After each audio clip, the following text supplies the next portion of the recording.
አብዛኞቻችን የምናደንቃቸው ስኬታማ ሰዎች እጅግ በጣም የሚያደርጓቸው 5 ነገሮች አሉ።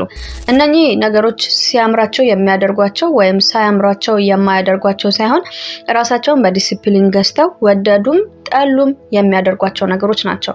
ነገር ላይ የራሳቸው የሆነ ኢምፓክት መፍጠር ለምትፈልጉ ሰዎች እጅግ በጣም የተጠናና ትክክለኛ የሆነን 5ቱን ሐሳቦች ነው የማጋራችሁ ማለት ነው። ዝም ብለን ያማረንን ነገር ነው የምንገዛው ምናምን ነገር ኦኬ አሪፍ ነው ከኛ በላይ ምንም ነገር የለም እያልን ነው ራሳችንን በእርግጥ የምንሸውደው።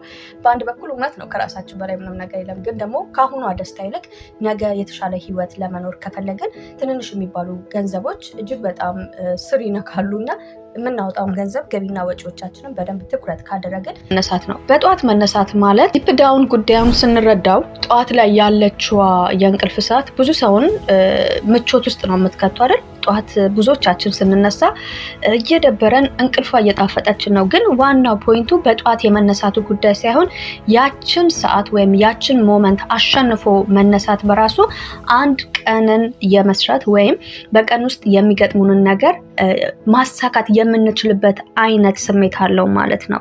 ጠለቅ ብለን ጉዳዩን ስንረዳ ስንል ነገ ምንድነው የምሰራው፣ ከነገ ወዲያ ምንድነው፣ እያንዳንዱ ያለንን ቀናቶችን ቢያንስ ለአንድ ሳምንት ያህል ቀናቶቻችንን ስኬጁል ማድረግ ይኖርብናል ማለት ነው።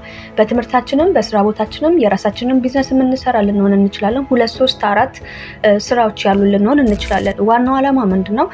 ፕሮግራም ሊኖር ይገባል። የሰው ልጅ እያንዳንዱን ቀን ፕሮግራም ካልሆነ ጊዜውን በዋዛ ፈዛዛ ነው የሚያሳልፈው ማለት ነው። ይሄ ነገር በተደጋገመ ቁጥር ደግሞ አመታችን ጣዕም ሳይኖረው የሚታይ ነገር ሳናደርግ ዝም ብሎ ያልፋል ማለት ነው፣ በፊት እንደኖር ነው አይነት። ስለዚህ ያ ነገር ከመፈጠሩ ዛሬ ላይ ነው ያለሁት፣ ነገ ምንድነው የማደርገው፣ ነገ በዚህ ሰዓት ከነማን ጋር ነው የምቆይ ከሆነ ጠፋባት ሰዓት አለች።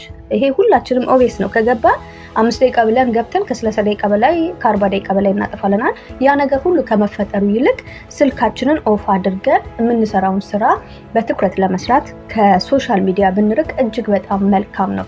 ሶሻል ሚዲያ መጥፎ ነው ጥሩ ነው ለማለት አይደለም። ምንም ነገር በራሱ ጥሩ መጥፎ አይደለም። የራሳችን እይታ እኛ የምንቀበልበት መንገድ ይወስነዋል ማለት ነው። ስለዚህ ከሶሻል ሚዲያ ብንርቅ ግን የተሻለ ነው። ለምን በጣም ግን የሆነ ስራ ሰርተን ቢያንስ ለ40 ደቂቃ ያህል ቢዚ አድርገን ራሳችንን ለ1 5 ደቂቃ 10 ደቂቃ ቢሆን ዩቲዩብ ላይ እመክራለሁ።